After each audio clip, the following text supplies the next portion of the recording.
Hello students, today I want to give you some introduction about the chemical reaction and equation. This is the chapter 1 of class 10th chemistry. Firstly, we should know about the some physical and chemical changes. See, there are so many changes which are going on in our surrounding. Some of our physical changes and some of our chemical changes. See, now what are the chemical changes? If our changes are going on and the new substance is forming with the new physical and chemical properties, these kind of changes are called chemical changes. Suppose we perform the curd formation in our house. हम क्या करते हैं, curd का formation करते हैं from milk, यानी कि milk और कर्ड दोनों की ही फिजिकल एंड केमिकल प्रॉपर्टीज क्या हो जाती हैं, अलग अलग हो जाती हैं. आपने देखा होगा मिल्क की विस्कोसिटी कंपैरेटिवली किसके, कर्ड के क्या हो जाती है, कम हो जाती है. ओके, मीन्स हम कह सकते हैं कि कोई भी ऐसी रिएक्शन हो रही है जिसे एक नया प्रोडक्ट, नया सब्सटेंस का फॉर्मेशन हो रहा है, तो ऐसे चेंज को हम कहेंगे केमिकल चेंज. प्लस जो आपका केमिकल चेंज होता है it is irreversible. Irreversible means कि वो कभी भी क्या नहीं करता, आपका दोबारा रिटर्न नहीं होता. जो नया सब्सटेंस फॉर्म हो गया वो नया सब्सटेंस ही रहेगा. Okay, this is the example here. When iron is reacting with the copper sulfate, it is forming ferrous sulfate FeSO4 with copper. Okay, now we can understand by the help of this diagram. See, in the first diagram there is a vessel which contain copper sulfate solution and it is appearing a blue in color. आपको दिख रहा है यहाँ पर, वो blue colour का है. We put iron nail into it. हमने क्या कर दिया, इसके अंदर आयरन नेल डाल दिया. After some time this solution turns the color change into the green color. तो आपको दिख रहा है कि पहले वो ब्लू कलर था, अब वो ग्रीन कलर का हो गया.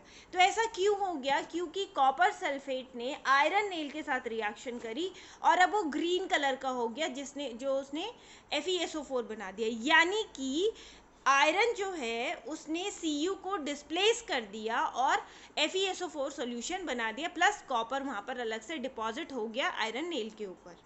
ओके, तो ये जो आपको चेंज दिख रहा है इट्स अ केमिकल चेंज, यानी कि अब ये रिवर्स रिएक्शन नहीं हो सकती. अब आपका ये जो सॉल्यूशन है वो FeSO4 ही रहेगा और इसकी जो प्रॉपर्टीज़ हैं वो प्रीवियस वाले सॉल्यूशन से बिल्कुल डिफर कर रही हैं. You can see the colour change. Okay, तो कलर चेंज अपने आप में एक केमिकल रिएक्शन मानी जाती है. Okay, next one is the physical change. Any change in our surrounding जिसको हम क्या कर सकते हैं, विच आर रिवर्सिबल, जो दोबारा से आ सकते हैं. Suppose you are having the ice, ice को आपने रूम टेम्परेचर पे रखा तो क्या होगा, it will convert into the liquid. After some time it will convert into the liquid and this liquid you can freeze out and again convert into the ice. Okay, और हम कह सकते हैं कि इनकी जो फिजिकल और केमिकल प्रॉपर्टी होती हैं वो बिल्कुल सेम होती हैं. ठीक है, कैसे कह सकते हैं हम, इसके लिए हमने एक एक्सपेरिमेंट किया. हमने वाटर को बॉईल किया और बॉईल करने पे वो स्टीम में कन्वर्ट हो गया. ओके, अब स्टीम और वाटर दोनों की ही रिएक्शन हमने सोडियम से करी. जब हमने सोडियम से रिएक्ट करी तो दोनों ने ही सेम तरीके से परफॉर्म किया और दोनों का जो प्रोडक्ट था वो भी सेम था. दैट मीन्स स्टीम जो है वो वाटर से ही बना था, लेकिन उनकी फिजिकल और केमिकल प्रॉपर्टीज चेंज नहीं हो रही है. That means this kind of change is called the physical change, जो कि रिवर्सिबल होता है, जिसको हम चेंज कर सकते हैं. ओके, और जिनकी फिजिकल और केमिकल प्रॉपर्टी सेम रहती है और कोई भी नया सब्सटेंस फॉर्म नहीं होता. ओके, नाउ मैंने अभी थोड़ी देर पहले कहा था there are so many reactions are going on in our surrounding and they are the chemical reaction. हमें कैसे पता चलेगा, how can we observe that कि ये केमिकल रिएक्शन परफॉर्म हो रही है. तो for the determination of the chemical reaction there are some following observation. See, first one is the evolution of a gas. अगर कहीं पर भी गैस का इवोल्यूशन हो रहा है तो समझ लो वहाँ पर क्या हो रही है, कोई ना कोई केमिकल रिएक्शन हो रही है. ओके, जैसे आपने कहीं देखा होगा कि जैसे आपका जो कर्ड फॉर्मेशन ही हो रहा है, वैसे दिखेगी नहीं, या जहाँ पर फर्मेंटेशन प्रोसेस हो रही होती है तो वहाँ पर CO2 गैस इवॉल्व हो रही होती है. ठीक है, तो वो जो गैस है, इवोल्यूशन ऑफ द गैस है, दैट मीन्स दी क्या हो रही है, वहाँ पर केमिकल रिएक्शन हो रही है. Change in the temperature. अगर आपने कभी ऑब्जर्व किया होगा अपनी practical day to day life में, तो जो हमारे पास चूना होता है ना, वाइट कलर का चूना, उस चूने में अगर आप ठंडा पानी भी डाल देंगे तो जो जिस वेसल में आप उसको डालेंगे उस वेसल का टेम्परेचर रेज हो जाएगा, जबकि हमने उसमें ठंडा पानी डाला था। ओके, तो उसके टेम्परेचर में सडनली चेंज हो गया, तो that means a chemical reaction is going on. Next is the formation of a precipitate. अगर कहीं पर precipitate PPT का यानी कि कोई भी solid mass का formation हो रहा है तो वो भी क्या हो रही है, आपकी chemical reaction हो रही है। चेंज इन कलर, कहीं पर कलर चेंज हो रहा है, जो कि हमने अभी अबव एग्जाम्पल पे पढ़ा था कि क्या कि कॉपर सल्फेट ब्लू कलर से आयरन सल्फेट यानी कि FeSO4 फेरस सल्फेट में कन्वर्ट हो रहा था, ग्रीन कलर का बना रहा था, that is change in colour and it is a chemical reaction. और change of state is also a chemical reaction. तो मैंने आपको बता दिया कि जैसे हमने सॉलिड स्टेट से कोई लिक्विड में कन्वर्ट हो जाता है, it is also a reaction. Now the what is the chemical reaction?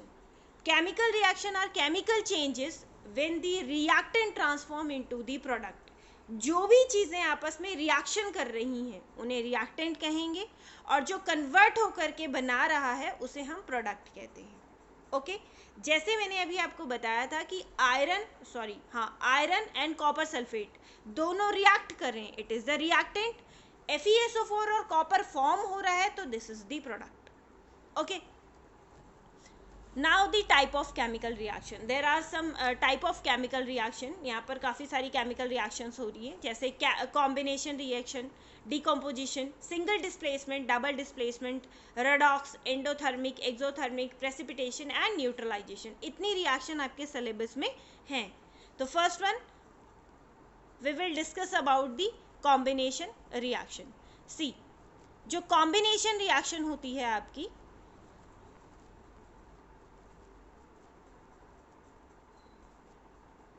This is name से ही सजेस्ट है, कॉम्बिनेशन मीन्स कंबाइन होना।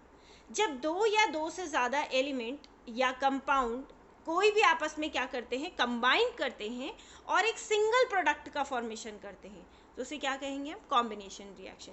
जैसे हाइड्रोजन एंड क्लोरीन रिएक्ट करके HCl बना रहा है तो उसे क्या कहेंगे हम, combination reaction. Okay, ammonia HCl के साथ रिएक्ट करके NH4Cl बना रहा है तो क्या होगा, कॉम्बिनेशन रिएक्शन।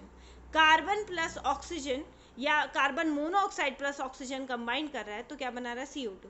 यानी कि जहाँ पर भी दो या दो से ज़्यादा रिएक्टेंट आपस में रिएक्ट कर रहे हैं और एक सिंगल प्रोडक्ट बना रहे हैं तो उसको कहते हैं combination.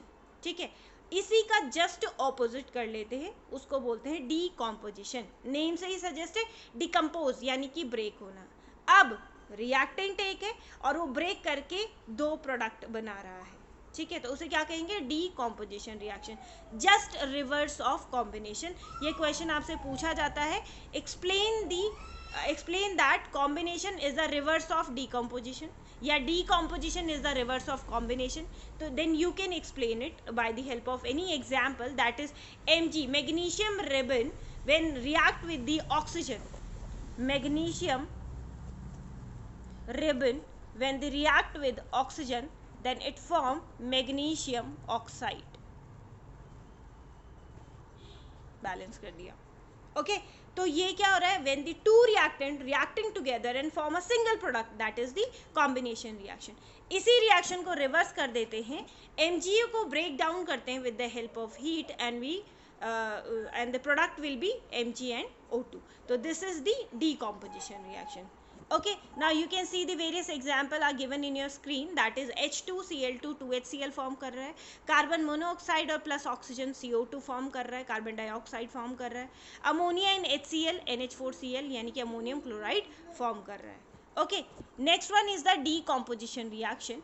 Now the decomposition reaction, अभी बताया एक रिएक्टेंट है, ब्रेक डाउन करेगा, मल्टीपल प्रोडक्ट बनाएगा, but the very important reaction is the decomposition reaction because it is of basically three types. First, which is brought about by the heat, second brought about by the light, and third one brought about by the current।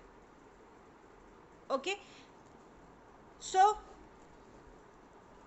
decomposition reaction, thermolytic decomposition, you can see the diagram here.